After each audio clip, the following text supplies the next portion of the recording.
TMNT episode 135. A day late, but not a dollar short. My name is Dave Hunt, and I'm joined by Micah Swig. Well, more people download than stream, so, there's a good chance they won't know that we're that late. Yeah.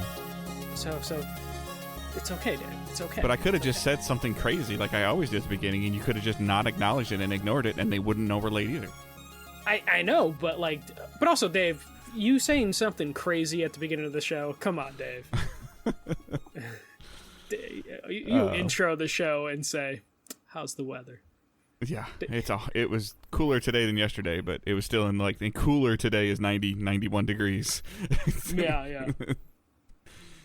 So, all right, we are Digital Days Gaming. We are a show that posts weekly on podcast services around the world, Thursday morning at 6 a.m. Eastern Time. Typically, we live stream the show, twitch.tv/Digital Days Gaming, where you can come hang out in the chat, watch, interact a little bit. We try not to interact too much with chat during the show, but a little bit afterwards usually.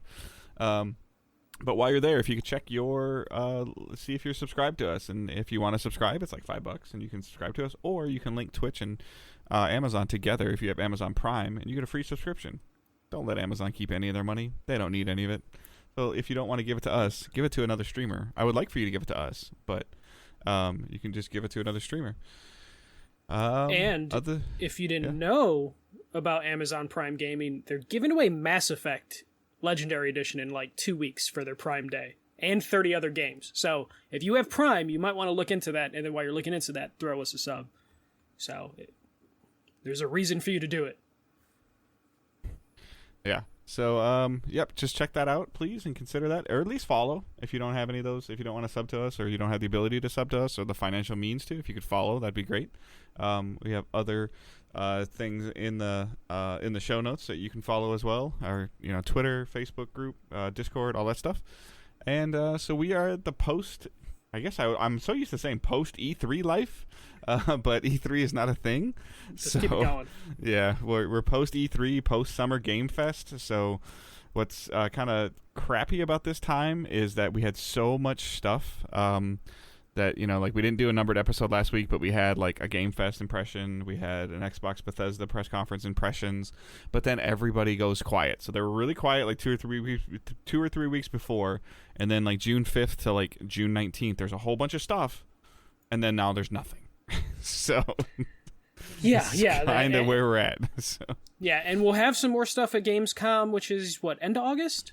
Yeah, usually. Typically. Yeah, so we'll have more stuff hopefully announced there, but I wouldn't bet on it because I feel like coming out of the pandemic and post-Cyberpunk, studios or developers, publishers, they're not really keen on announcing stuff now that far in the future. So I don't think we'll get any big stuff at Gamescom. So hopefully some video games get released. The drought is almost over. Yeah, the only thing that I'm actually looking forward to the most from Gamescom is the possibility of just seeing more hands-on impressions possibly, or just more gameplay trailers. That's usually a lot of what comes out of Gamescom is people actually playing it or seeing a trailer for with gameplay in it versus CG trailers and stuff like that we typically get here. Because I feel years ago, Michael, and maybe correct me if I'm wrong, they would we would get to play back in our PS Nation days. We'd get to play something. We could briefly talk about it, but we never got to capture. We never really got to show. And then usually by Gamescom, they're showing what we got to play. Yeah, there would be if we didn't get to play it, if we saw something behind closed doors, we would then eventually see exactly what we saw. I think Cyberpunk was the biggest one where both of us saw a half hour of Cyberpunk, and then a month later or 2 months later when Gamescom rolled around, it was exactly what we saw, down to the stuff that they pretended they improvised during some of those stuff. So gameplay stuff should start happening. Have we gotten a really in-depth thing on Gotham Knights? I feel we're the only podcast that talks about Gotham Knights, but I feel we've seen 10 minutes every once in a while. We haven't seen any half hour here's gameplay. There was a really good, I almost linked it to the Facebook group or Discord, but I'd have to find it again. But there was a really good interview that I think Game Informer did with the lead director or the of Gotham Knights, talking about like how you get to like there's obviously suits and how you get the suits and what they do and the combat. Like the biggest thing that I remember seeing from that article is that they did confirm that you could have 2 Nightwings at the same time. Yes. But they talked about they had to drop last gen to do that for some reason, but yeah. it's possible now. Yeah, and they talked about like the bat cycles and like how to move around, and they wouldn't necessarily compare it to like the size of any of the Arkham games before, but it's crazy though. Like as we've been talking about, we're near the end of June, and like that seems to be right now the marquee dated game for this year.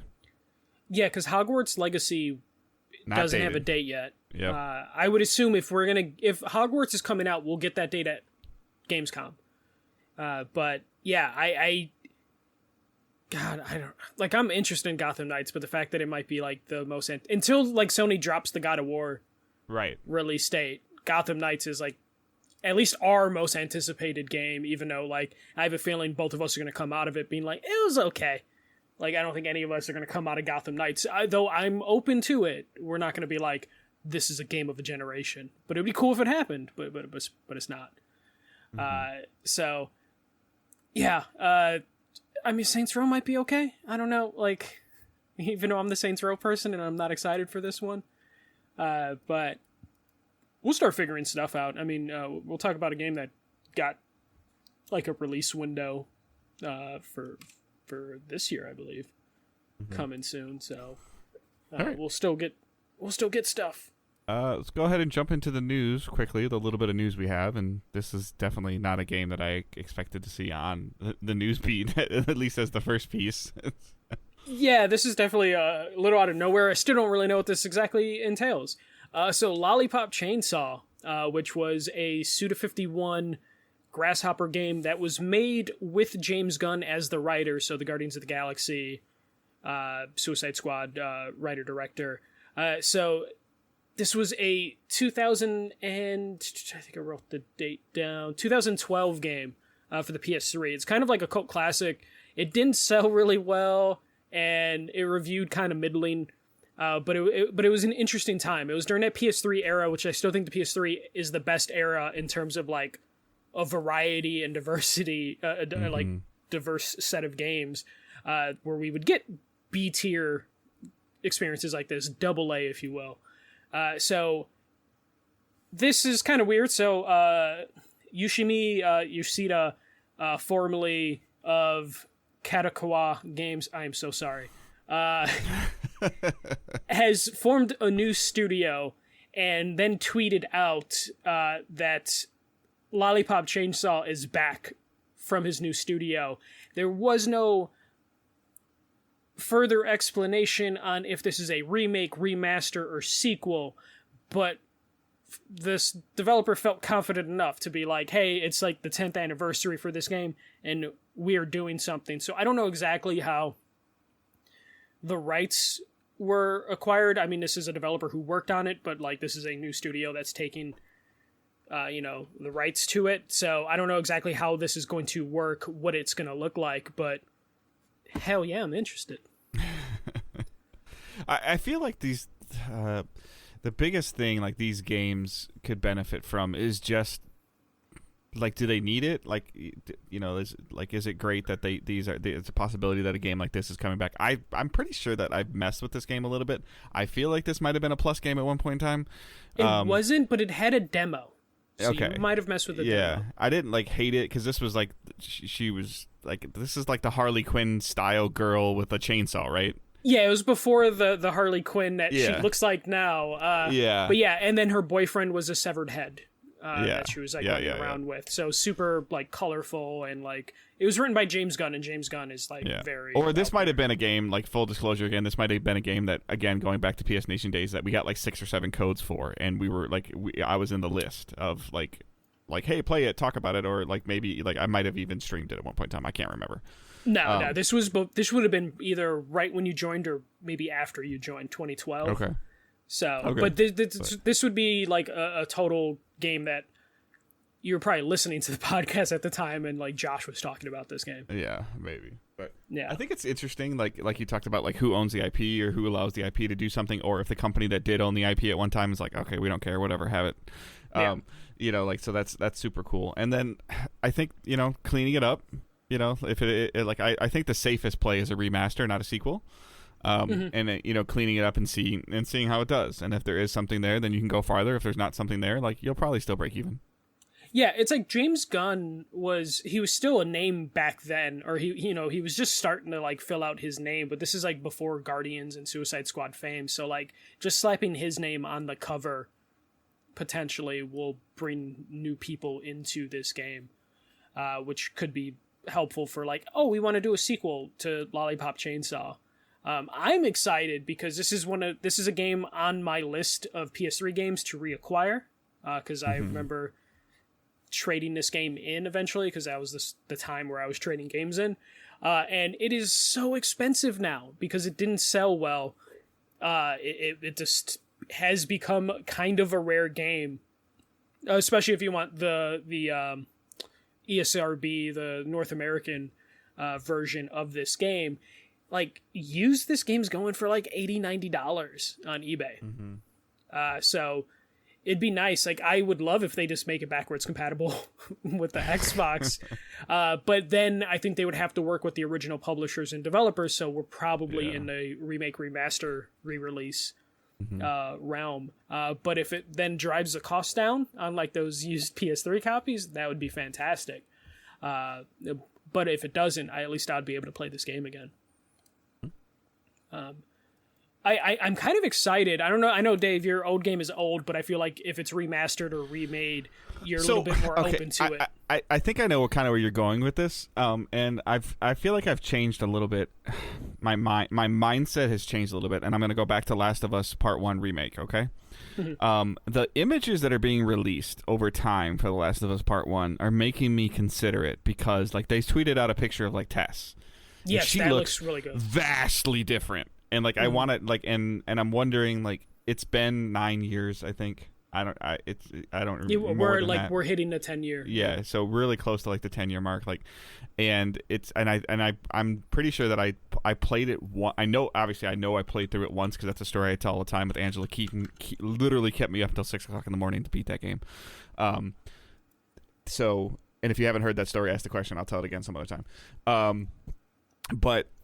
And I know I started the campaign again on PS4 because I bought, the main reason I bought the PS4 copy was because of the multiplayer, just to play with friends, like Johnny's a Boy and stuff like that. And then I was like, all right, I'll try it. And I'm like, you know what, I can't.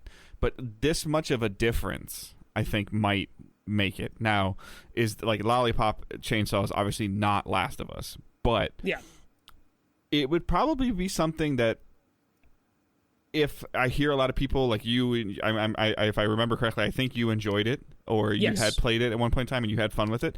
And if there's enough desire there, I don't think it's my style of game, but just using it as an example, like, if there's the choice between the remake and the original, like, I'm going to do the remake, like, just because it's moved up to present day. So like that's where that's at. If there's not I think I did it with like some Borderlands stuff. I played the Handsome Jack collection after they cleaned up a bunch of the Borderlands gearbox bullcrap.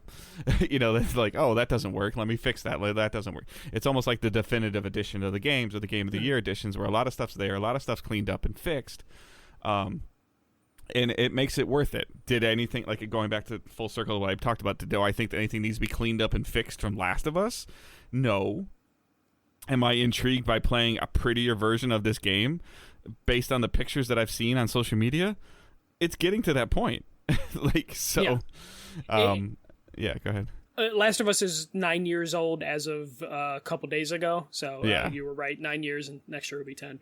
But like, I'm excited just from the perspective of like, Dave, if I'm like, hey, you should play Lollipop Chainsaw today, right now, your only options are, all right, let me find my PS3, and let me go track down a $90 used copy. Which, by the way, my PS3 does work, but the disc drive doesn't. Yeah, so you're done. Or it's like, hey, get a used 360, and then I think the 360 one is a little cheaper, like at like $70 used, to where it's just like, there's no way in hell you're doing that. Yeah. And you could if it use gets the same example remastered, you could use the same example for Mass Effect. Like, I haven't really played through the Mass Effects. Like, I'm not gonna go play the original Mass Effect on Xbox or on 360. Like, I'm gonna play the shiny thing that just came out. So, and I love it, especially when we're starting to hit the point where they're remastering. Like, Lollipop Chainsaw did not sell well. It reviewed okay. Like, I like, if I look at the Metacritic, I wouldn't be surprised if it's in like the 60s or 70s, because that was okay to do back then, because Metacritic wasn't the beast that it is now. But that game could be on par with some of the, and I'm using this term lightly, but that game could be on par with some of the crap that's coming out right now. No, and it's exactly kind of my point, where it's just like, it's nice that we can potentially, we're hit the point where remakes and remasters are like, you know what? Let's give a shot at like this game, like that, a game that potentially won't be lost to time if it gets remade, remastered, or re-released. Like, so selfishly, like everybody knows I enjoyed it. It was a surprise hit for me, but like, I don't know how old it is, and you probably can look it up real quick before as I'm saying it, but like the first Darksiders game, I'd love to see it redone again. It's probably in that 10-year window, 10, 12-year window now. But they did remaster it, but you're talking about like a full... Yeah, I forgot that they did remaster, because that's the one I played. Okay, yeah. But yeah, like the Death helped. Edition or the definitive or whatever it was called. Like, they called it something crazy, but oh god, I forgot what they were calling those. But the first one came in the original Darksiders is 2010, and then I believe the remastered the Definitive Edition or something like that. That one came out like 2015, 2016, kind of. Yeah, so like that stuff helps, but even then, like the port they didn't really clean it up. It was just like, it's running, and it's like the frame rate's a little bit better, and the resolution might be a little better. They made the box pretty and turned it blue. Yeah, and put a PS4 logo on it, and it did better. Yeah, and if we're hitting a point where they're looking at like that PS3 era, and it's like, let's give this game another shot. It's like, give us a remake of, I don't know, Jericho, or like Spec Ops: The Line, or like Spec Ops: The Line would be very interesting to do, because like that game is pretty mediocre gameplay wise, but the way they delivered that story is what made that game special. So it's like, could they pull that off again? Even it's just a remake. It's just like, because that story, or the clamoring of people that have been clamoring for like Medal of Honor, just like just stuff like that. Like, take it, put it in. Again, I'm not a developer, but like, take your code, put it in your 2022 computer, see what it does, see what it cleans up, and see if it's portable. Like, see if it's especially now that we're getting into the thing where like, there's a lot of AI stuff in games right now where it's just upping the resolution automatically and like replacing textures. There's not the cell processor, and there's not the Xbox platform, and there's not the PC platform. They're so close. Like, it's like the Xbox Series, the PS5, and I don't know, mid-tier, slightly upper tier PCs, like, are all kind of on the same playing field, where what works in one will work in the other, will work in the other. And like, so you open up just, the range of devices you're releasing on. You don't have to have a PS3 team anymore. You don't have to have a cell processing team anymore. Yeah. And then it's something that, like, we've talked to developers, like, in terms of like getting old games running on these newer machines isn't that difficult. I mean, it still takes time, but not as much as building the game from the ground up. So you're telling me, we can get some remasters or remakes. It's like, yes, please. Especially when we're talking about... Put out these games and see if it warrants you doing more. Like, again, circling back to Darksiders, like, put out 1 and 2 again. See if there's enough clamoring that people really want a true fourth one and finish the Fourth Horseman story. Or, hey, we cleaned them up and put them out. You guys kind of showed us with your wallet you don't want any more. Okay, we're gonna move on. Like, find out for sure before you make the risk of doing a fourth one, or before you make the risk of a new IP or adding a new character or a whole new unique story and campaign. All right, is there enough interest that people want something else? Like, look at, like, we can talk about it later, but look at the hype around Turtles right now with TMNT, Shredder's Revenge, and then the Cowabunga collection. Like, Rocksteady, please make a game. I mean, like, people are asking, like, is there going to be a season 2 of TMNT Shredder's Revenge? And now Tribute Games was before saying, like, no, we're not doing that. Now they're like, well, think about it, because it did so well for them. Yeah. But when it comes to like remasters and remakes, like they're like the PS3 era is an era that's going to be always difficult to emulate, and it might be something that PlayStation's never interested in. So might as well start pulling some of those games, because we're also so far away from TSQ, you probably own 70% of them. Yeah. and we're so far away from the PS3 era. There's a whole generation, maybe multiple generations of gamers that haven't played those games. Jonathan is 22 years old. Yeah. He would have been 11 or 12 when Darksiders came out. I wouldn't have let him play it then. Yeah. I would tell him now, play it. And the PS3 came out in 2006, 2007. So, like, you literally at one point had 2 generations in your house, age-wise, that, like, or like 2 kids in your house, like completely different ages that never experienced those games. Yeah, Super Mario Strikers. Okay, looks super fun. Looks super cool. I want to play it with Owen. It's above his pay grade. It's above his learning curve right now. He can't. He can't do it. Like, I need him to be like 2 years older. Yeah. And luckily, the Switch is like on probably some architecture that the Switch 2 will be able to play Mario Strikers when it comes out. So but knowing Nintendo, they'll make another one by then.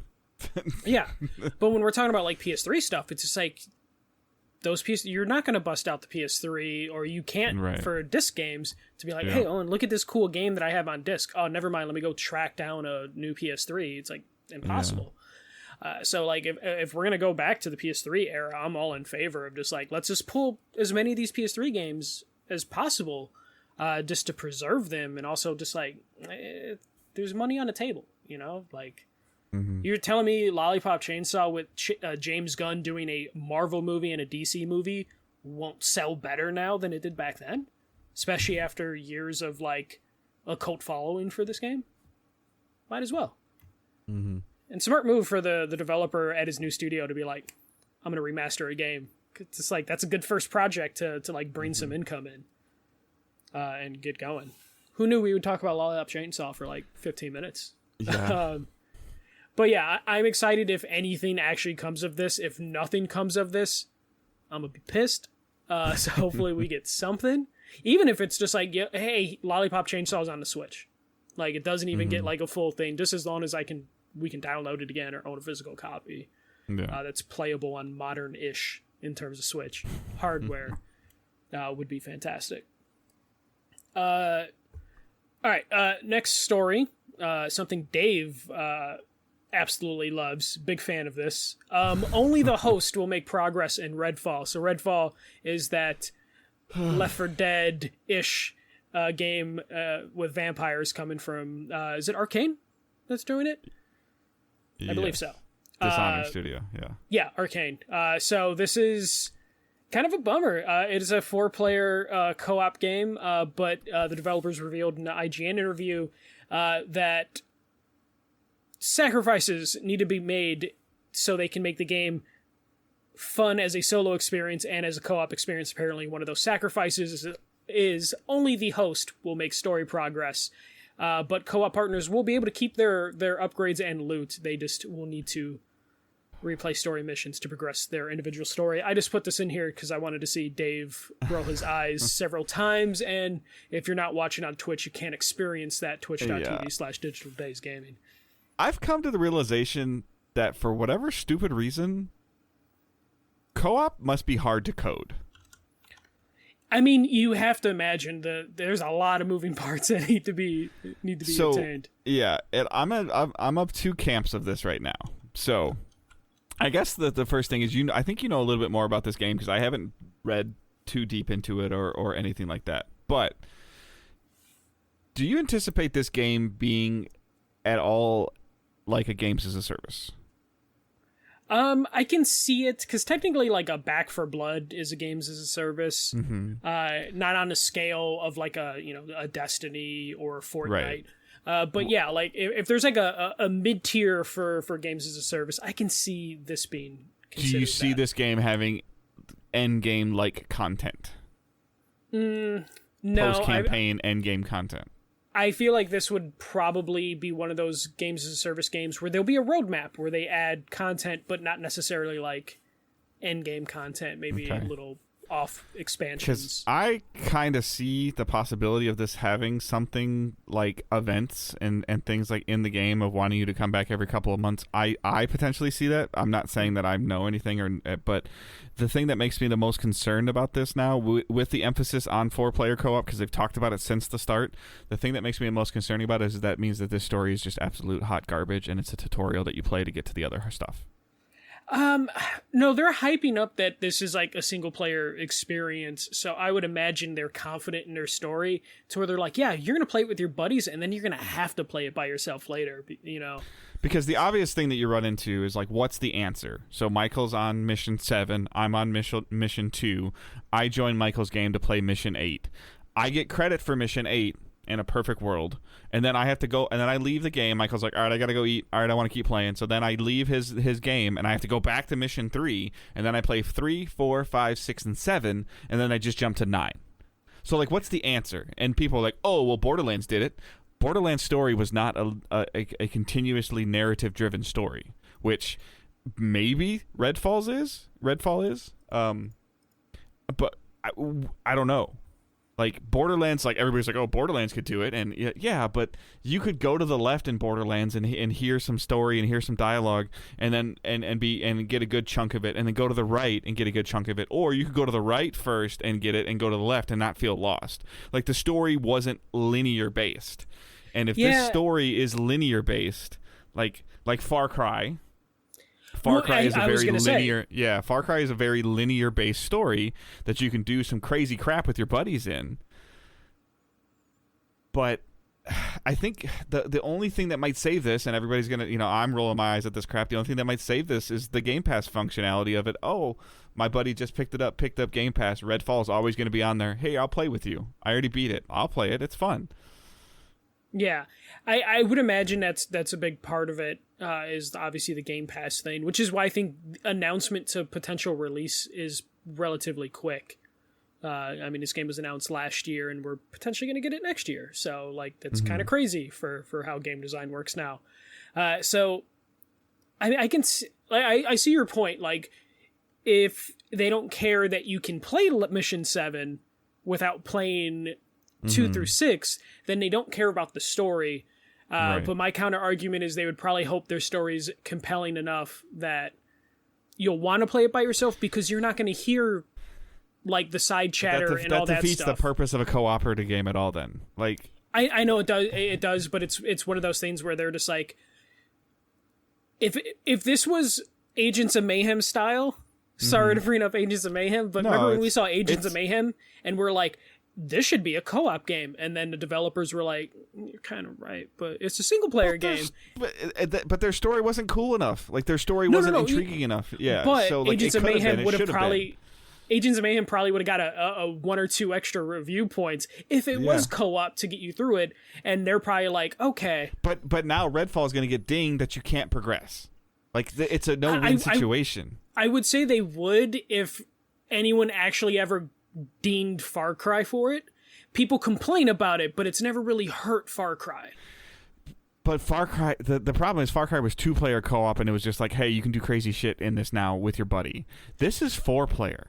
So that means that 25% of your friends, 25% of your team is progressing, 75% of your team is not. I don't understand. Like, I think other than like the Arcane team can, like, and again, I haven't played them through, but people love the Dishonored stories, and they love the Dishonored franchise. So this is the same problem I'm starting to run into with Destiny 2. I used to play Destiny 2 with my friends and did stuff because it was fun to play the game and shoot stuff in the head with my buddies while talking to them. Now I find myself typically playing some stuff in Destiny every Tuesday for an hour and a half or 2 hours by myself, because I don't want my buddies talking over the cool storytelling that's happening in the game. Well, I think it's going to come down to, like, I didn't care.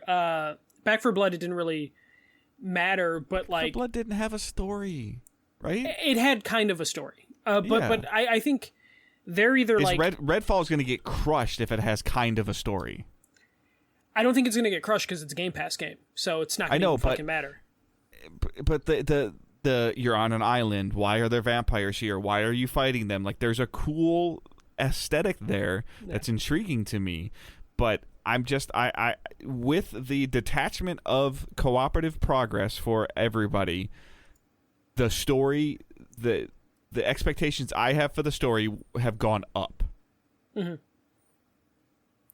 But so I think what it's going to come down to, though, like, I think the story is going to be whatever, you know, we'll see what they end up pulling off. Like, we still haven't seen, like, proof. Like, as much as I love the demo at the Xbox event, I didn't really see any story stuff. It was kind of almost like annoying voice chatter that was happening, which, to your point, that could be the whole game. So there might be no story at all. It might have to come down to just, like, the loot and the upgrades that is going to make you...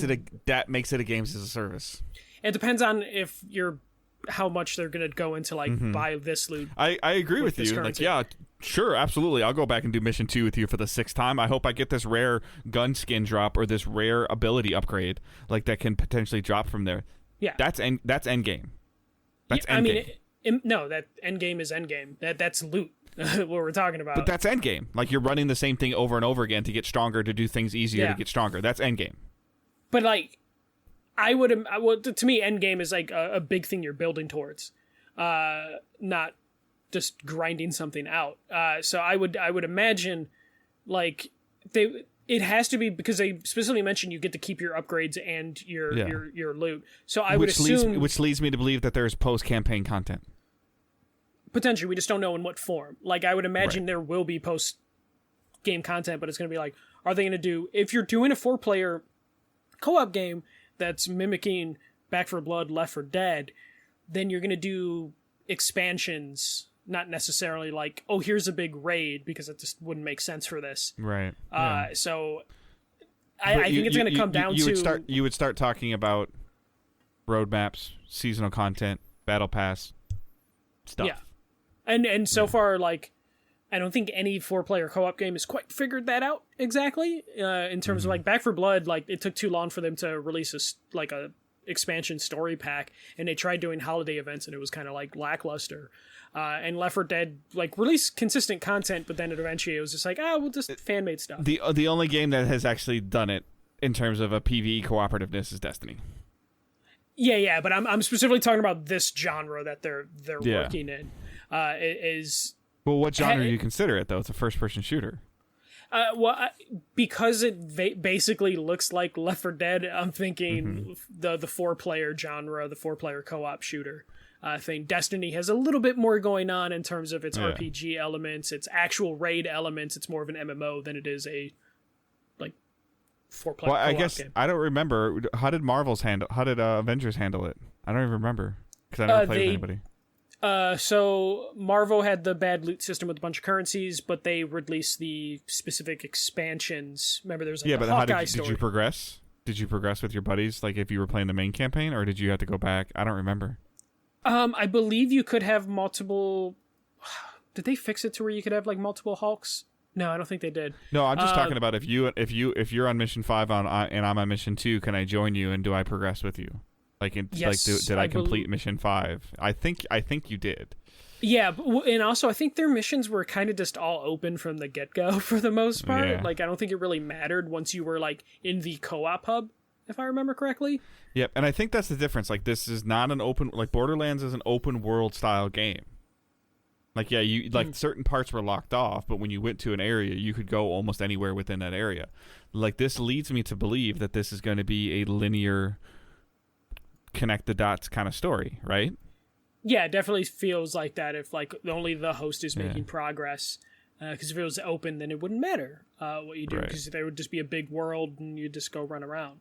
I imagine they're building this around like the loot then at this point, where it's just like, cool, you played with your friend in chapter 6 and you unlocked a really cool weapon that you can bring back to chapter 2, which you haven't played yet, and then go from there. It's either that or we're into Monster Hunter hell, where it's just like, sorry, you can't play with your friend right now. Go fucking finish it. And I don't think anyone outside of Capcom is going to make that mistake. So I guess we'll find out. I mean, it's still early enough. Like, this game's not coming out till the first half of next year, so I'm sure we're going to get like, videos and stuff further explaining this, like how it's going to work and justify the stuff. Mm-hmm. So, all right. Next story. Just to piss me off. So Activision scrapped Tony Hawk's Pro Skater 3 and 4 remakes. In a live stream, Tony Hawk revealed that there were talks about doing Tony Hawk Pro Skater 3 and 4 remakes before and after the release of Tony Hawk's Pro Skater 1 and 2. The first roadblock, he said, was when Activision had Blizzard absorb Vicarious Visions to work basically on Diablo remasters. And then Activision told Tony Hawk they would interview other studios to work on the project, but they couldn't find a good match. If only they had a studio that made Tony Hawk's Pro Skater 1 and 2 to do 3 and 4. It should be noted that, like, Tony Hawk's Pro Skater 1 and 2 was the fastest Tony Hawk's Pro Skater game in the history of the franchise, which is kind of crazy knowing how long the franchise has been around and all that stuff. And it sold 1 million units within 2 weeks. So it wasn't that Vicarious Visions failed. It just seems like Blizzard was just a fucking mess that they were willing to, like, burn potential money just to kind of right the ship at Blizzard. But this is a real bummer. It's so aggravating that Activision Blizzard was like, all right, we're going to interview other studios to see if we have a perfect match for Tony Hawk's 3 and 4, and then they go back to Tony Hawk and we're like, yeah, we just don't have a studio that can work on it. Why they literally had the studio. I hope the first thing that Phil Spencer does the day that this ink is dry on his contract and his merger is done is that he goes and finds whoever the hell was running Vicarious Visions before and goes, hey, do you want your studio back? Yeah, or just at a certain point, or make another studio and just say, you know, I don't even know, just make another studio and make a new Xbox game studio and just call it VV. And then just put everybody there. Next BlizzCon, be like, from Blizzard, Tony Hawk's Pro Skater 3 and 4 remaster from the same minds that brought you 1 and 2 remastered. Because the coding is there. Whenever these file boxes get brought to Seattle, and Phil Spencer's team gets to go through them, like, what are they gonna find? Like, they're gonna be like, dude, this will take like 20 minutes and we can release a game. Like, what's in these boxes or in these jump drives? You know what I'm saying? Like, yeah, especially when it comes to, like, they struggled for the last 10, 15 years to make a Tony Hawk game that was good and sold, and they figured it out, and they had more games in the chamber to remaster, and then they're just like, so I keep thinking about it this way. So most of you know this, but like I have a Go XLR mixer here. Okay, so it's like I have the Go XLR Mini, and it's a XLR interface mixer, and the company makes a bigger version of it. And there was talk years ago about them making a microphone. So like this interface, like tons and tons of streamers use Go XLR. If you look it up, it's an expensive device. It's a nice device. It's got faders, all that stuff. It's really cool. And the company was making a microphone, but then the brain trust of this Go XLR team decided to leave for whatever reason. Whatever, they weren't liking the direction that the company they were working for is going, and now they're making Beacon stuff. They're making something called Beacon, and it's another mixer. It's a USB interface mixer. But it sounds like the Go XLR team went into this groups that left offices of their property of TC Helicon. It took me a second to think of the name, TC Helicon, and they found the microphone that they've been working on, like the prototypes, and it was like 99% done when they left, and they couldn't take it with them because they worked for TC Helicon, and whatever they created during that time is property of TC Helicon. Whether you like that or don't like it, I don't care. It's part of my story. And they probably were like, hey, like, we can release this. And they released it, and it's getting rave reviews microphone, and that thing was sitting in a box for 2 years. Yeah. 2.5 years. What are you going to start, like... You're telling me that there's not a Spyro game that's 70% done? Well, there's rumors that Toys for Bob was finally pulled off Call of Duty. Yeah. And they might be making a Crash multiplayer game. Yeah. But, like... So what percentage of that is done? Or who close knows? to being done? Because it could have been a project that Toys for Bob, after Crash Bandicoot 4 sold really fucking well, and Activision was just like, oh my god, congratulations on your well-received, well-sold game. You're working on Call of Duty maps. Like they probably were already working on this cross multiplayer game. What are the figurines? Skylanders? Is that what they were called? Yeah, Skylanders. How many more of those are there? Oh God, there's because especially how they have like concept artists on staff. Where's that box? How many of those figures are done? Yeah, not mass produced, but there's a box of fully designed figures, the prototypes that are just like waiting. And how many cool Guitar Hero guitars are there? Like how many new concept like prototypes are there? Like that are 80% if a studio done? is doing things right, they have that stuff like fully concepted out. It's just a matter of getting funding to develop it. So there's probably a shit ton of ideas. I mean, fucking Bobby Kotick was like, remember when he announced the Sold thing? He's like, oh yeah, I had some really good ideas. Like he was the fucking idea man. But he was like, there's ideas that were thought out already, waiting to go. Where's the dude, and every company has it, where's the guy or the gal that is second or third in command under Kotick, that Kotick never talks to, never listens to, never gets their ideas, that Phil's actually going to listen to? Like, there's hopefully this someone. Person's notebook. You know what I'm saying? Like that they actually get to speak up and say something. Like and I don't mean to say it like this as well, but we know this was happening. Where is the elite female producer, idea person, creative director that got shut out and pushed away, and she wrote her job out because she was paid really well and she really liked what she was doing, and she dealt with the crappy upper manager that was there, that has this notebook. I know you hate this movie, but the Waterboy notebook reference of like the playbook of the guy, like he stole the playbook of the offensive coordinator and everybody thought he was a great coach. Where's that playbook? Yeah, like, especially with their their frat house mentality of like, you're not in a cool club, so you're not going to get your ideas heard. There's probably a bunch of people. I mean, I would imagine Vicarious Visions, they seem like they had a really good time making their games, and they did all the Destiny content. Like like they did a lot of the Destiny content. So like again, like we've talked about, like another cool Titanfall. Like okay, okay, get off of Diablo.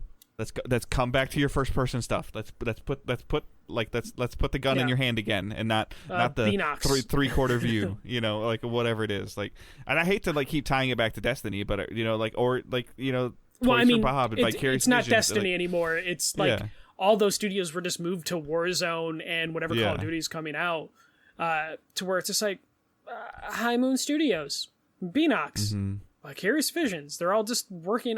Raven. They're all just working on like maps and shit. And Call of Duty, like, even though it sells well, it doesn't sell as well as it used to. Yeah, and I'm telling you, man. If I'm Phil, I'm talking to however many studios Activision owns, and you're coming in front of the board and going, okay, show me what's 80% done. I don't care what it looks like. Show it to me. And when you mean 80% done, you're not talking about like a playable game. You're talking about like concepted ideas. Here's like concept art. Here's stories. Scripts are written. Let's go. What needs money so we can get things moving on the screen? There's probably a ton of that stuff. What's close to being the next Fallout-like game? Yeah, or like that we could put the Fallout brand on, or that we could put, like right now, even though Microsoft owns Rare and Banjo-Kazooie, they don't really have a lot of family-friendly games, and now they have Activision, so it's just like, you guys got Spyro, Skylanders, Crash? Tony Hawk, technically. What platform is close enough that we can do another Battletoads style game? It's kind of like what they're letting. Yeah. It's like what they're letting Obsidian do. Yeah. Where like Obsidian's like, we have 2 big AAA games we're working on, and then we have Grounded, which is like a live service AA game, and then that other game they announced, which is like an indie game. Mm-hmm. Like, I hope Phil Spencer and Xbox go to Activision once they acquire them and are like, okay, which teams here can do what Obsidian's doing right now? And I'm sure half those teams are fully capable of doing that. They just haven't had the chance to do it. And like, I know people are like, oh, all the talent from those studios probably left. I'm like, probably not, because during the pandemic, you're going to take the paycheck, in some instances, the security of like, I'm making Call of Duty shit, but Call of Duty's not going anywhere. Yeah, like I have a job security. I make the gun. I make the sound that the gun makes in a game. Like, do I love my job? No, but are they always going to need a sound for a gun? Yeah, I the do dude that makes stop art. signs. Like the dude that makes for his life makes stop signs. Like, okay, you're always going to need a stop sign. Yeah, you're gonna have people on the team that like, are they creatively fulfilled doing Call of Duty stuff? Fuck no. I mean, I met people that were, I forget what game it was, but I met like some developers who were doing like this cool indie game on the side. And I'm like, oh, what do you do like full time? And they're like, oh, I draw like aliens for the Gears of War games. And it's just like, oh, your game's completely different. He's like, yeah, I mostly draw like blood and like gore, and it's just kind of annoying to draw every day. So I made this happy game that's like rainbows and sunshine. I'm really talented at making a character crawl on all four legs, but I really like deep diving asymmetrical RPGs. Yeah. You know, like and there are probably people there at Activision Blizzard that just stuck it out, where they're just like, I'm gonna take the job security over, you know, forming my own studio or something. I make all the borders for the border images for the loot drops. That's my job. Yeah. It's probably filled with a bunch of people who are just kind of waiting it out. Like, I'm sure there's people that were considering leaving Activision Blizzard within the next within the last year, but then Microsoft announces they're buying them, so they're like, okay, I'll wait it out. Let's see what the new management does, and then bail. So we'll hopefully see something, especially with, you know, how Game Pass is going to change how Microsoft, I mean, it already has, develops games. We might finally get some Crash and Spyros out there, because those are smaller games compared to Call of Duty that would fit perfectly on Game Pass. Especially Microsoft needs to fucking pump out games eventually, so might as well do some small ones. They keep buying these places, and they got to start making some games. Eventually they have to. Not yet, but eventually. So that story just pissed me off, because I was looking forward to Tony Hawk's Pro Skater 3 and 4. I think you'll get it. I think we'll get it. Yeah, I have a feeling this will be like, if the deal closes before next E3, I totally imagine Phil Spencer on like an E3 or Summer Game Fest stage being like, and here's Tony Hawk, and then Tony Hawk comes out and is like, we're doing it, and then, you know, high fives go all around. Just like I think we will get a Spyro and Crash game eventually, and it's most likely going to be thanks to Xbox buying Activision. So we'll move on to the next story. We have a bunch of Final Fantasy VII news. First bit, Final Fantasy VII Remake is on Steam now. It was an Epic Games Store exclusive. This kind of caught a lot of people by surprise, because they were hoping an Xbox announcement would happen too. But that is not the case. Xbox is still going to be without the Final Fantasy VII Remake. Probably the most surprising news, it depends on the person, because the other news could be surprising.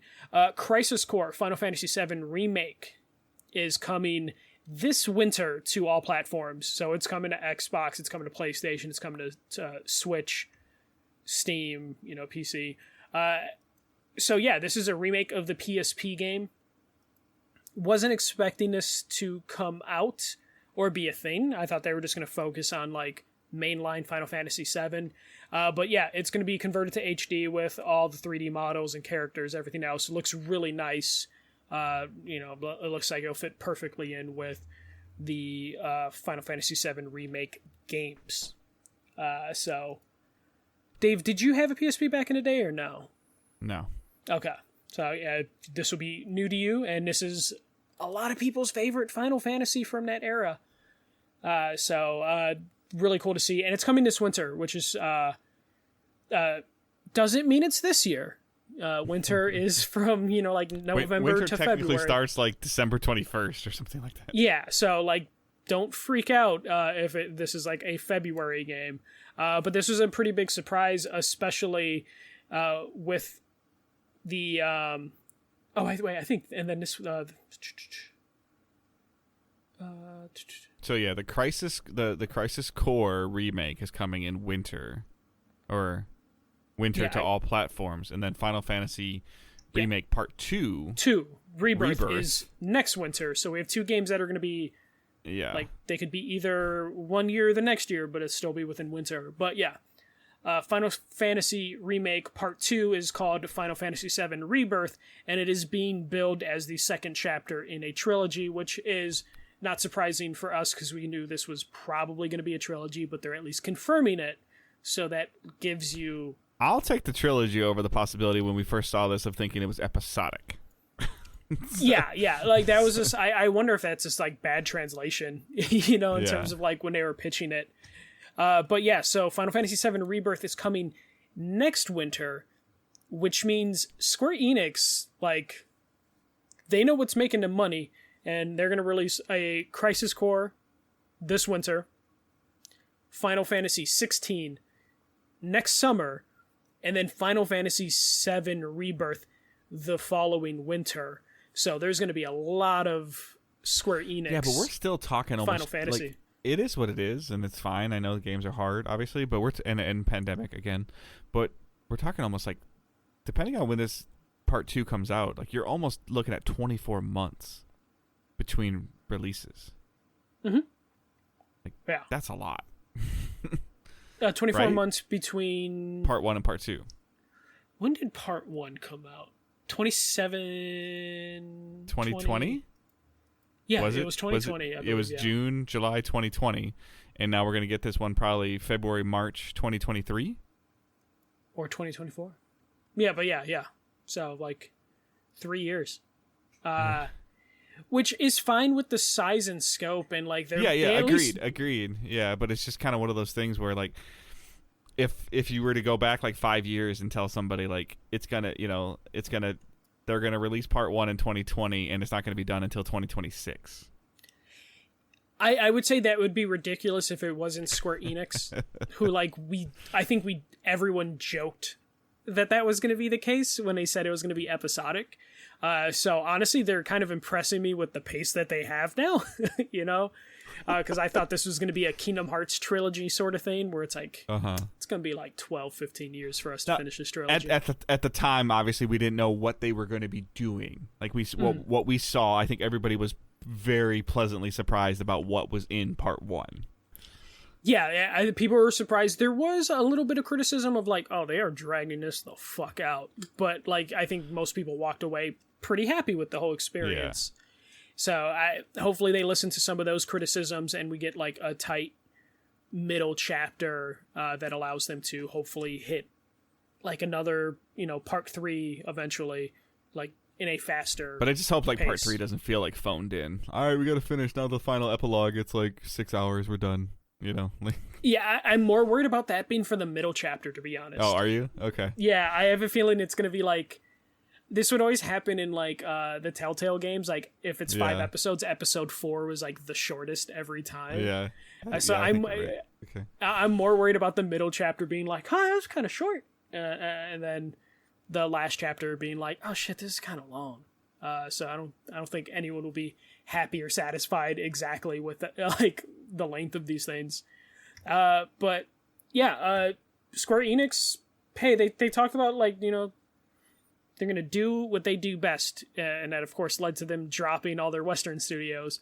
But they are in a rhythm, it seems. Like, we have Forspoken is still this year, which I think might be one of their Western studios. But in terms of Square Enix as a whole, they're still pumping out Final Fantasy XIV content. We're going to get Final Fantasy Crisis Core, going to get Final Fantasy XVI, and then going to get Remake all within, like, two-year period? Yeah, 12 or 18, 24-month window. Yeah, for sure. Yeah. Especially by the time Final Fantasy VII Rebirth comes out. Yeah, you're talking about a major Final Fantasy release every 8 months.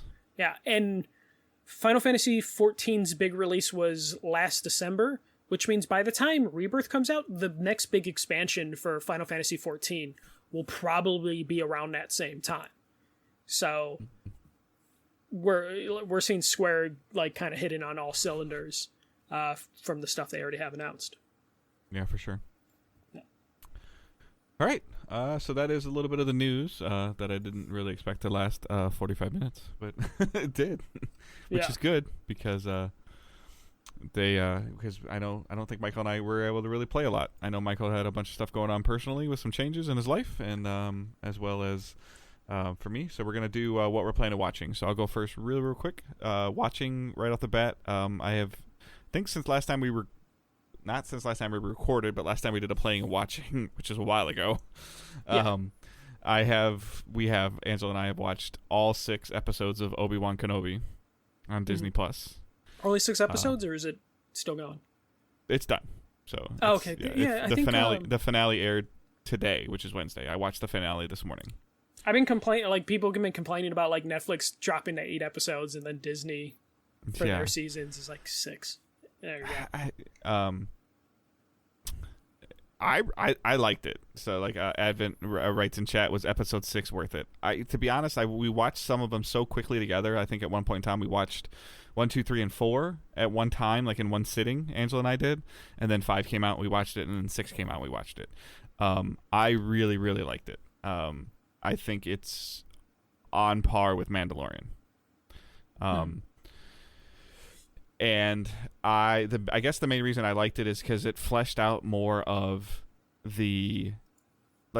more of what interests me of the Anakin Obi-Wan story, and seeing the potential of how they're, the gap, like I think it's why Rogue One movie I enjoyed so much. The gap between episode 3 and episode 4 is year-wise is gigantic.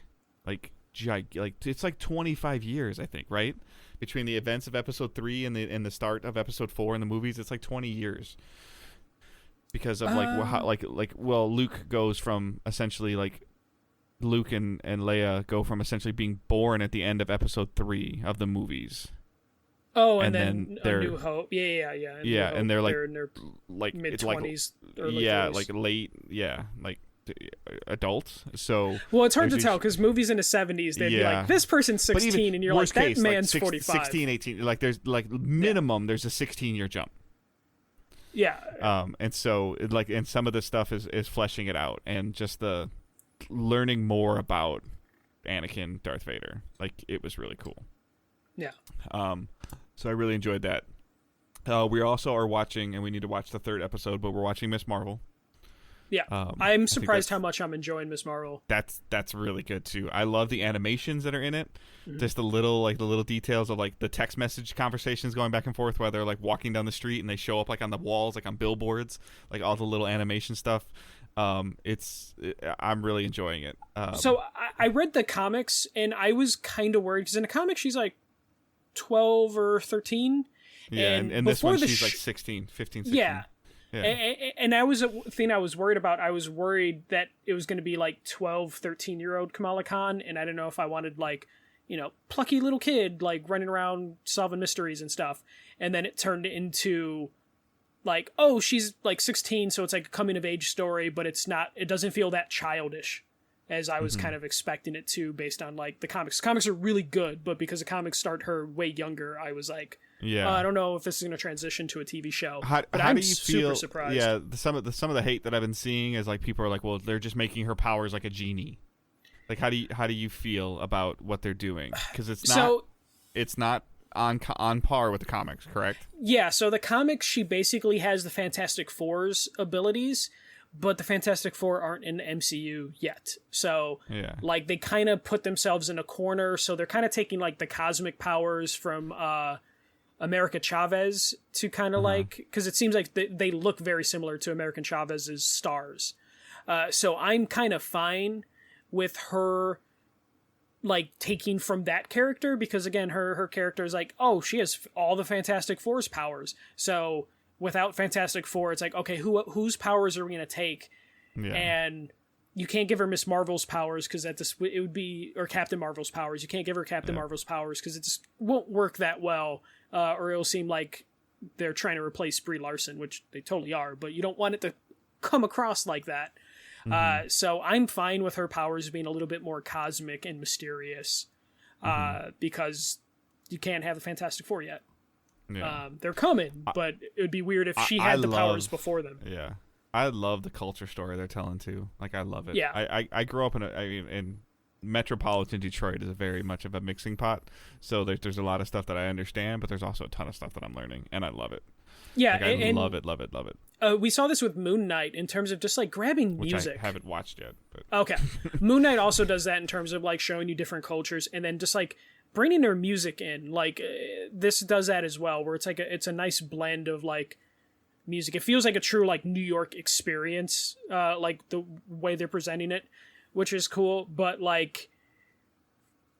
I am just like super into the show more than I thought I was gonna be. Yeah. So the only negative I have is that Obi-Wan and this were running running neck and neck, like both releasing episodes on the same day. Like that's the only like are bad they both part Wednesdays? Yeah. Oh, that's super weird. But now Obi-Wan's done, and Miss Marvel I believe has like 4 more. So yeah. Advent, I'm not. I've started to look into thinking about watching Stranger Things. I have never watched a minute of Stranger Things at all. I think you would like it for the 80s nostalgia. But Angela and I were talking about it, but she's very concerned about the direction season 4 is going in. She does not want to get invested in season 1, 2, and 3, and then 4 turn into this like horror gore thing because she will check out. I mean, that's the horror gore stuff's in season 1, so it's gonna still be there. I haven't started season 4. Like for whatever reason, when season 3 came out, we just never finished it. But I think that came out during the pandemic, so I don't know if I was like we were just interested in it. But we did binge watch season 3 this weekend, and we're probably gonna start binge watching season 4 this coming weekend. But I don't know. We might try it. I don't know. Dave, let's talk about the one game that matters. Okay, this is the reason we're here. We're even considering recording this week. Let's talk about TMNT, Shredder's Revenge. Go. It is everything that I wanted and expected it to be, and I love it. Like I love it. Like Turtle Van, the nostalgia, the little throwbacks, like seeing Shredder like come out of the drill ground thing right at the beginning, like the arcade Turtles in Time one. Even down to the level names are like callbacks to the old arcade games. The colorfulness, the brightness, the combat, like it only being like 2 hours to beat. It's the only gripe that I have about the game right now, and it could just be a Dave problem, is I suck at in-air combat.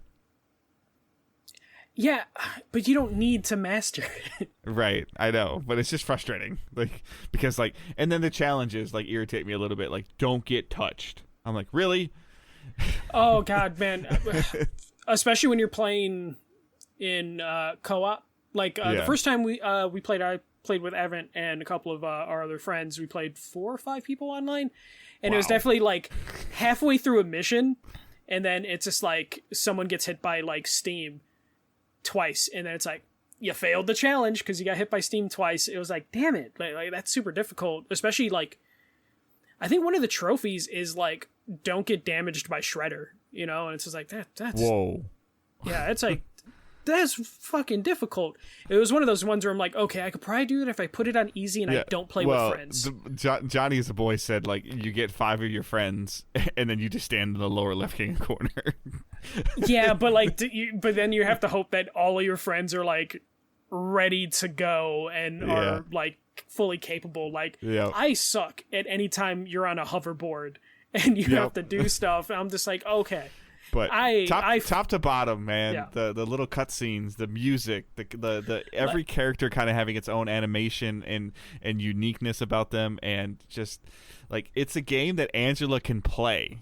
Like she texted me being like, "Do you think I can play this?" And I'm like, "You could just hit square." Yep. Like just and get the low, as long as Dave doesn't entry, suck. Yeah, like, the low entry level, the low barrier of entry, and the high skill. Yeah, like they nailed all of it. Like all of it.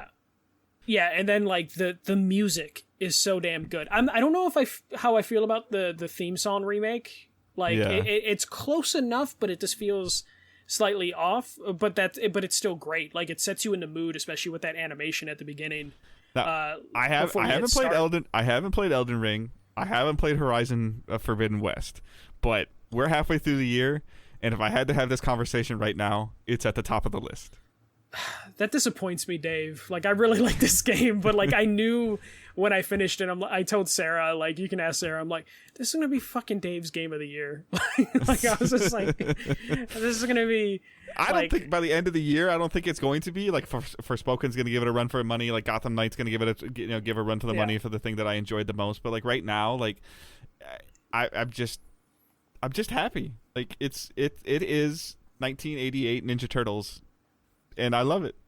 I love it. right now it's probably number 3 on my game of the year list. I keep an active one that I update throughout the year. Right now 1 is Elden Ring, 2 is Sifu, and 3 is TMNT. Okay. But I haven't played your first 2. Like, it's not. I know, I haven't touched Destiny. I enjoyed Nobody Saves the World. You know, and it's up there, you know, and I'm trying to get back on my, you know, trying to beat some games, and I beat her. I mean, Horizon 2 is going to be on there, and maybe that'll be, you know, but I love the Ninja Turtles, man. Like, that's no, I'm just giving you shit. Like, it's a really good game. I love the music. Like, even talking about some of the songs in the game feel like spoilers, because some of the songs, when they hit, it's like, holy shit. The only criticism I could really give the game is, like, some of the boss fights aren't great, but like, there's 16 levels. Yeah. And it's offering 6-player co-op, so like, some of the bosses are gonna suck. Like, that's fine. And I don't mean like they suck as in they're cheap or they suck as in they're bad. It's just some of them are just a little underwhelming, but like the fact that they give you 16 levels means they needed 16 bosses, which means not every boss is going to be able to hit. Yeah, so there's characters I forgot about until I saw them again, and I'm like, oh yeah.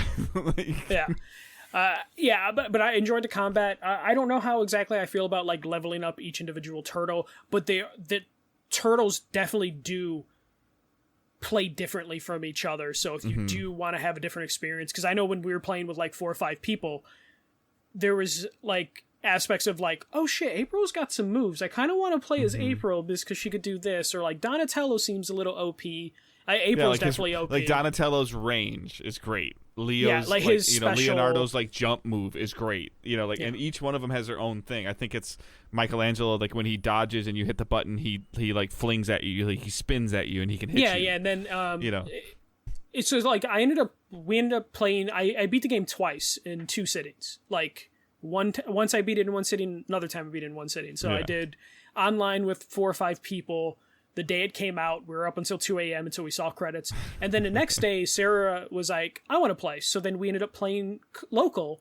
And then you just play the other character. Because by the time you, like, if you go through with one character, you're essentially done by the end of the campaign. By the end of the 16 episodes of leveling that character. There might be a little bit more you got to do depending on what you find or not, but you're really, really close. Yeah. And then you just do another character, and then you get a character unlocked at the end that that I haven't even played with Casey yet, and I want to because I want to hit people with a hockey stick. I wish there was. I don't know exactly because there's like multiple endings. I'm not too sure exactly what you're supposed to do, or if they mean I just think there's a different ending with each character. That's all. Yeah, and I was hoping there'd be something different because of that trophy. Because it's just you get one screen, and it sucks because when you're playing co-op, you don't see everyone's. Like, I wish it was just like, hey, especially local. If you play 6-player, okay. Like, there's 7 players, but you like in Michael's case, he's beat the game once, and then you play with 6 of your buddies. I want to see all their little screen ending, because we're not talking about like here's a full cutscene. It's like here's a screen that tells you what Donatello's going to do after he beat the game. Like I understand maybe they don't want to have people sit through that online, like those like screen because it sits on her. But like me and Sarah beat it, and since I was player 1, we only saw my character's ending. I didn't see her character's ending. So that's a little bit of a bummer, but that's something they could fix if they want to. But overall, like I feel like I'm just nitpicking at this point because it's such a good game. This is totally the game that you can play, and you could have your friends over, 2 friends over that don't play video games but loved watching Ninja Turtles, and they could play this game with you. And the best part about it, push right and hit X.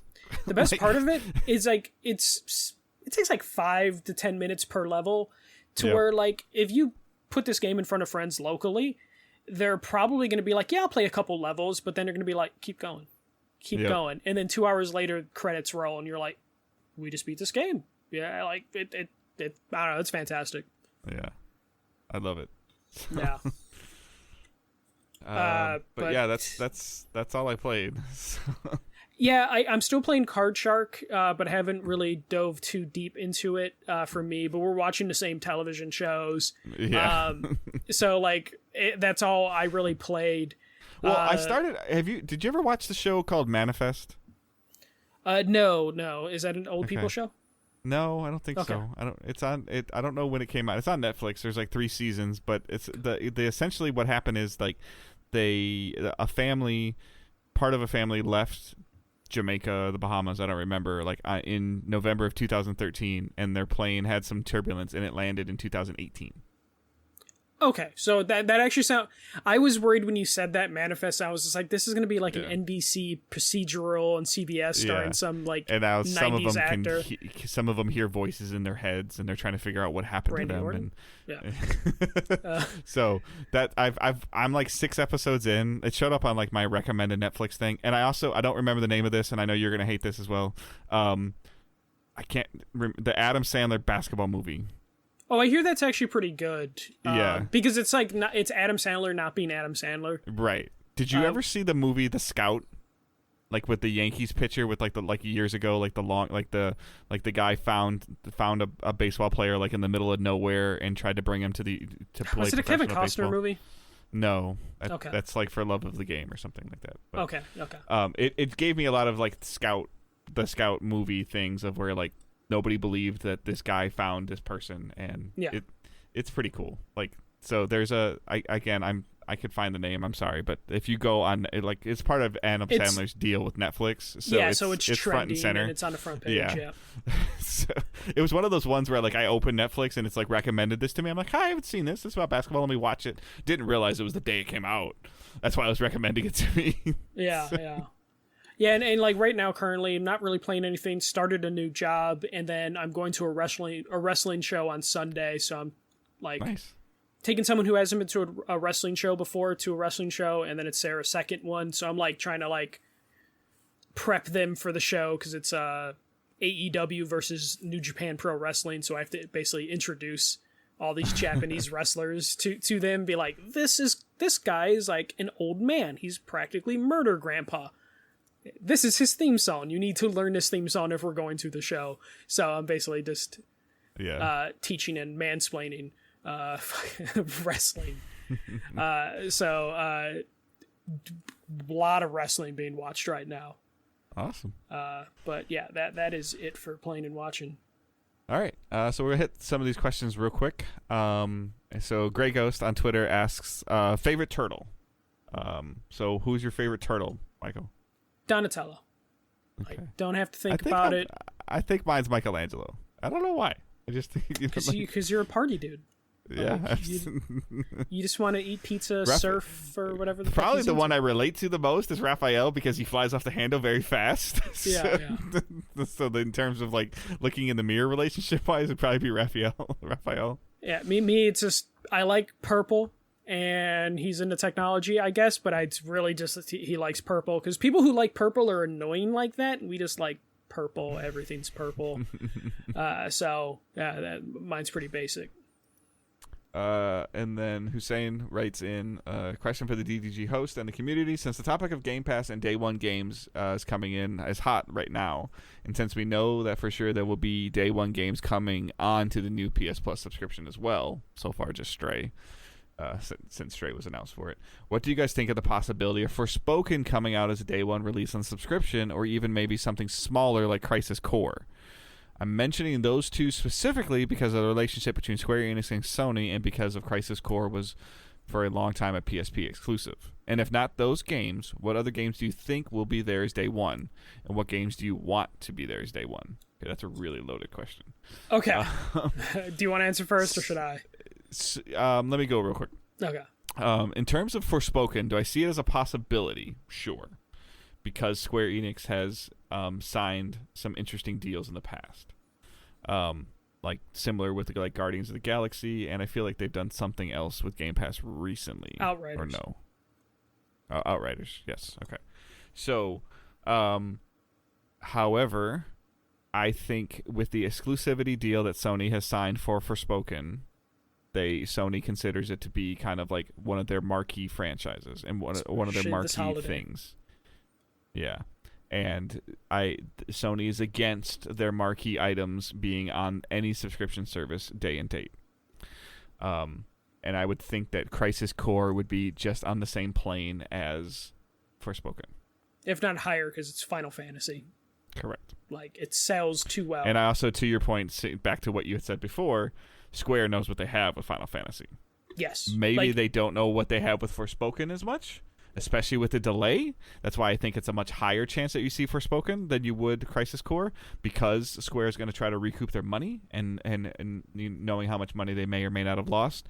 The data that we'll never see, that I would love to see, is how much they think a delay costs them in sales or gets them in sales. Like, if they were projected at 1.7 million if it came out in May, and now it's going to come out in September, so it's 1.4. I don't know, or it's 2.2 because it's coming out in September. Like, I don't know what it is. Yeah, I would probably say, if we're gonna put like a percentage on it, I would say 0% chance for Crisis Core, because it's called Final Fantasy VII Crisis Core, which means people are gonna buy it. 5% chance for Forspoken. Yeah. Like, to me, it's like a 10% chance for Forspoken. Like, still a chance. But when it comes to Crisis Core, it's like, because it's a Final Fantasy VII game, people are going to buy it no matter what, and Square is not going to leave that money on the table. And I don't think Sony's cutting checks big enough for this. I could see Forspoken coming. It's too soon. Yeah. Like, I can see Sony Forspoken hasn't seen coming. enough revenue from Plus. Yeah. Forspoken could be the first AAA game to come to, in like January, February. Yeah, within like 6 months or whatever. Not that there's not AAA games on PlayStation Plus right now before anyone fucking tweets me. But like, it could be like the more fucking recent AAA game to come on there. Dave felt that one. It fucking happens, goddammit. Because we hate fucking video games here. But you can tell I'm feisty and I've been up for a while. I did this 2 weeks ago too, and I was yelling at people for saying $70 is too much for a fucking video game. But like, to me, it would be Sony literally putting their foot in their mouth with what they've been saying about the subscription services. But like, they could get around it. Forspoken's not on the level of Stray. Like, Stray's not on the level. Yeah, Stray is not on the level of Forspoken. I'm sorry. Yeah. So in terms of like the marketing that Sony's going to do behind this, the marketing that Square is going to do behind this, like, you're going to see that train start hitting soon, like August. Like, you're going to see it start hitting hard. This kind of game is going to get either its own state of play or like 70% of a state of play. Or Square's just going to do their own thing of just like, here's a full thing for Forspoken. And I think Sony will have day one games, but it's going to be on a level of Stray. It's going to be games from Annapurna, Devolver Digital, maybe a THQ Nordic here and there, but it's not going to be like Square Enix or Activision. It can't be Activision Blizzard now. It's not going to be Ubisoft. It's going to be like those like high-level indie games. Like, if... oh my god, it's one of my favorite games of all time, and I can't think of the name.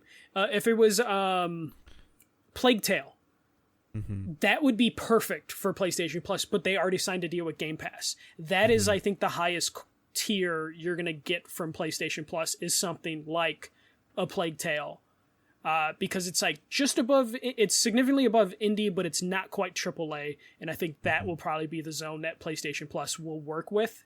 That doesn't mean Forspoken wouldn't come like 3-4 months after release, but in terms of day one, I just don't see it. So, and the only part that I have a problem with Stray, like I said before, is that they set Stray might be a little bit above like the Rocket Leagues and the Fall Guys and stuff of the world, but Sony set the bar for putting these games day and date on their PS Plus basic tier. And now I'm worried, and we'll find out here pretty soon because it's getting near the end of June. I'm worried what their July lineup's going to look like. Yeah, that's going to be super curious. Just like what their lineup for the base tier of PlayStation Plus is going to look like. Yeah, that's what I'm talking about. Like what the $59 4 games, like the one, what's the standard right now? 2 PS4 games, 1 PS5? Is that the standard? No, 2 PS4 games. 2 PS4 games, 1 PS5 game. Right. So like I'm like, this is a bit like, they need to have another, like, especially with the service just launching, they need to have another hitter in there in the $59 tier, and then because Stray is going to be the $90 tier, and then in return I want to see what it is in August. Yeah, and then when we talk about the top tier, it's like, what are the classics going to be? Right. Full disclosure, like, Xbox has given up on games with gold. Like, they're just literally shoving 360 backwards compatibility on there. It's hot garbage. And not even good backwards compatible games. They're throwing fucking anything and everything out there. Like, why do you care about games with gold? Game Pass is over here. Look over here. Like, that's what they want. Like, and I've never hidden that. Like, but their games with gold is trash, and it's been trash for a long time. It's kind of a joke. Like, anyone I know that like has an Xbox and everything that has live, they don't pay attention to it, and they kind of laugh and just say, oh, I didn't know that game was a video game that existed. Yeah. I didn't know it was backwards compatible. Like, there's so many random things on there. So, but yeah. All right, so those are our questions. So thank you though for sending those in. Again, anybody can send questions in using hashtag #AskDigitalDays. You can post them in the Facebook group like Hussein did. You can put them on a tweet, attach them to a tweet for a different topic. Like I think when I tweeted out I beat turtles, this is where Tom's question came from. Use the hashtag, make my life and Michael's life a little easier, especially Michael when he's looking for questions. So you can just search the hashtag instead of having to search for flies.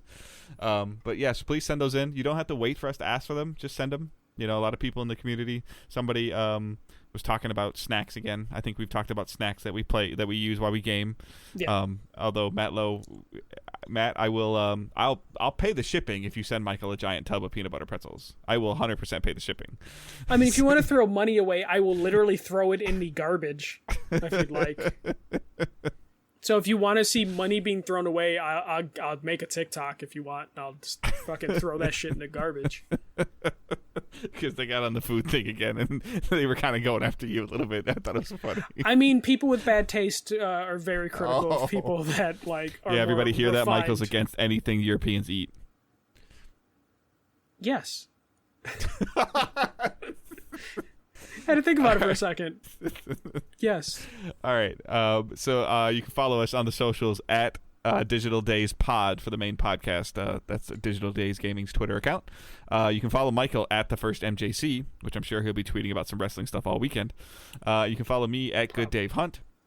I'm trying to get a little bit better about sharing trailers and stuff that I see.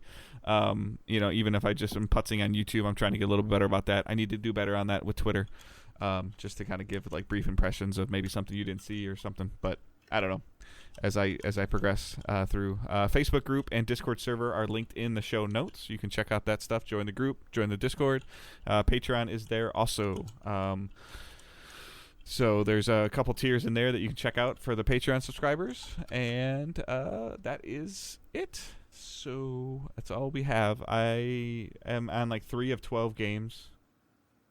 That I have a goal of beating. I felt like an idiot tweeting that out in June. Still haven't decided if I'm gonna count Witch Queen or not, but I think I might. I'm gonna give you shit for it.